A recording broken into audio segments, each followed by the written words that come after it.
শ্বশুরবাড়িতে বেড়াতে গিয়ে কুকুরের ধাওয়া খেয়ে ক্ষুব্ধ হন এক সিনিয়র জুডিশিয়াল ম্যাজিস্ট্রেট। কুকুরের মালিক ভেবে এক ভ্যান চালককে পুলিশ দিয়ে ডেকে এনে মারধরের অভিযোগ উঠেছে তার বিরুদ্ধে। আহত অবস্থায় ওই ভ্যান চালক এখন রাজবাড়ী সদর হাসপাতালে চিকিৎসাধীন রয়েছেন।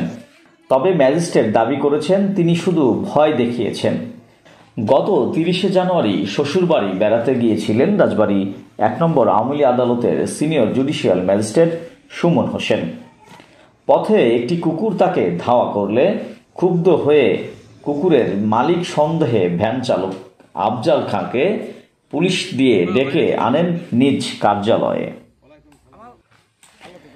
ভ্যান চালক আফজাল খাঁর অভিযোগ, ডেকে নিয়ে তার হাত পা বেঁধে মারধর করা হয়। পরিবারের সদস্যরা ঘটনার সুষ্ঠু তদন্ত দাবি করেছেন। আমাদের গ্রামের জামাই তা দেখা করার কথা বলছে, আমি নিজেই ম্যাজিস্ট্রেট কোর্টেই আমি নিজেই নিয়ে গেছি সুমন স্যারের ওইখানে। ভিতরে তার কাস্টডি নিয়ে বাইর দিয়ে পিটেছি। পিটেনের পরে আমি তার ধরিয়ে হাসপাতালে এনেছি। হাসপাতালে নিয়ে তার এই করছি, দেখা টাকা সে ওষুধ লেখছে, আমি আসে থানায় অভিযোগ করছি। আমি ওনার সাথে কথা বলি, কথা বলার পর কারণ স্যার কী বিষয় আইছেন, তোমার একটা কুকুরের অভিযোগ হয়েছে, তুমি একটু থানায় এসে দেখা করো। আসার পরে আজকে আসার পরে স্যার ফোন দিছে। আচ্ছা স্যার ফোন দিয়ে বলতেছে, স্যার ও তো আইসে, কী করবো? কইতেছে ওই আর কাস্টডিতে থুয়ে দাও। ঠিক আছে, তা কাস্টডি না থুয়ে আমার এইভাবেই রাখছে। এইভাবে রাখলে পরে আমি সারাদিনে এইভাবে ঘুরছি গাছছি। 3:30টার সময় আমার এই জায়গায় নিয়ে গেছে, আমার মেজবাইয়ের সাথে করে আমি গেছি। উনিও আমার দৌড়ে নেয় নাই। কোথায় নিছে? ওনার অফিসে, সমীন সাহেবের অফিসে নিয়ে যাওয়ার পরে উনি সবারই বাইক করে দিছে। আমার হাতে রশি লাগায়া উনি আমার চেয়ারের সাথে বাইরে ফেলায়। বাইরে সেরে মনে করেন পিছন দিয়ে হাত পাও দিয়ে সমানে মারপিট করে। নিজেই মারপিট করে? জি। তারপরে উনি নিজেই মারপিট করে এবং উনি হুমকিও দিছে যে তুই যদি এই জিনিসগুলো মানুষের দেখাস বা বলিস তাহলে কিন্তু তোর পরিবর্তিতে আবার সমস্যা হবে। আচ্ছা, এটা কে? সে ভদ্রলোক কে? সুমন সাহেব। কি করেন তিনি? উনি জজের কাজ করেন, ম্যাজিস্ট্রেট। জি। আচ্ছা আচ্ছা।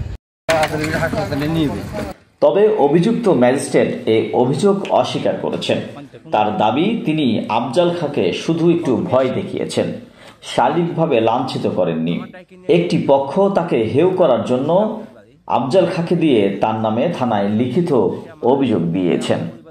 আচ্ছা, উনি যে অভিযোগটা করেছেন এটা কি মানে মিথ্যা অভিযোগ আপনি দাবি করছেন নাকি?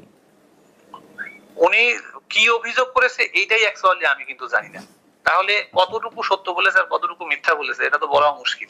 উনি যেটা বলেছেন যে আপনি তাকে ডেকে নিয়ে একটা কুকুর নাকি আপনাকে মানে দাপট দিয়েছিল, সেই বিষয়কে কেন্দ্র করে আপনি তাকে ডেকে নিয়ে পিটিয়েছেন, এটা হলো তার অভিযোগ। না, এটা মিথ্যা কথা। সে এরকম একটা ব্যাপার ছিল যে একটা কুকুর আমাকে ধাওয়া করেছিল। আমি জেনেছিলাম যে উনি হচ্ছে কুকুরের মালিক। তো আমি তাকে ডেকেছিলাম যে এরকম যেহেতু একটা কুকুর তার আছে, সেই কুকুরকে সে টিকা দিয়েছে কিনা। এই কথাগুলো বলে নাই, এই কথাগুলো তার সাথে আমার 1-to-1 কথা হয়েছে। সে আমাকে এটাও বলেছে যে তার কুকুরের টিকা দেয়া আছে 5-6 মাস আগে।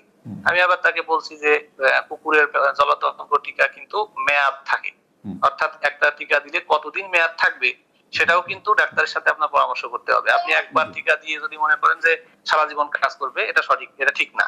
আর যেহেতু আপনার কুকুরের এরকম স্বভাব আছে, সে তো ধাওয়া করে। আমি তো খবর পেয়েছি যে আমি প্রথম ব্যক্তি না যাকে হচ্ছে ওই কুকুরটা ধাওয়া করেছে। কুকুরটা আমাকে কিন্তু, বুঝছেন ভাই, এই যে মানুষ যেমন সহজে করে বলতেছে, আমি একজনের দেখলাম লেখছে কুকুর দেখে ভয় পেয়ে। আপনি একটা কুকুর রাস্তায় থাকলে তাকে দেখে এমনি কি ভয় পাবেন?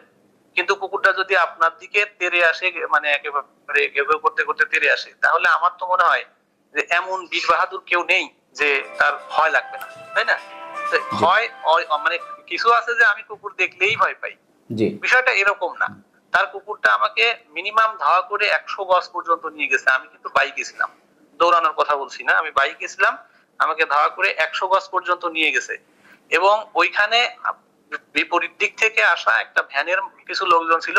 তারা যখন হচ্ছে ওই মানে তারা দিছে, তারা দিয়ে মানে আপনি বুঝতেছেন, হই হই করে তারা দিছে, তখন সে হচ্ছে ওই কুকুরটা মানে আমার থেকে নিবৃত্ত হয়েছে। এখন বাকিটা আল্লাহর ইচ্ছা, এমন হতেও পারতো যে আমি কামড় হয়তো খেতাম।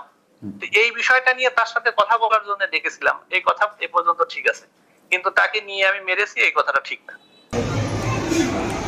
এ বিষয়ে লিখিত অভিযোগ পাওয়ার কথা জানালেও ক্যামেরার সামনে কথা বলতে রাজি হননি জেলা পুলিশের কোনো কর্মকর্তা। এ বিষয়ে রাজবাড়ী সদর হাসপাতালের তত্ত্বাবধায়ক ডাক্তার শেখ মোহাম্মদ হান্নান জানান, কাল বিকেলে সন্ধ্যা জাস্ট আগ দিয়ে আমাদের আফজাল নামের যে রোগীটা ভর্তি হয়েছে বা আমরা হিস্ট্রি নিয়ে জেনেছি, রাজবাড়ী ম্যাজিস্ট্রেট কোর্টের এক বিচারক ওনাকে তার রুমের ভিতরে নিয়ে ব্যথাঘাত করেছেন অথবা ভোতা জিনিস দিয়ে ওনার গোপন কিছু জায়গায় আঘাত করেছেন। উনি বর্তমানে আশঙ্কামুক্ত হলেও ওনার যে ইনজুরি হয়েছে, বিশেষ করে সফট টিস্যু ইনজুরি যেটা আমরা বলি, এই সফট টিস্যু ইনজুরির কারণে উনি বেশ কিছুদিন উনি স্বাভাবিকভাবে হাঁটতে পারবেন না। আফজাল খাঁ রাজবাড়ী সদর উপজেলার চন্দনী ইউনিয়নের বারাইজুরি গ্রামের বাসিন্দা। বর্তমানে তিনি রাজবাড়ী সদর হাসপাতালে চিকিৎসাধীন রয়েছেন।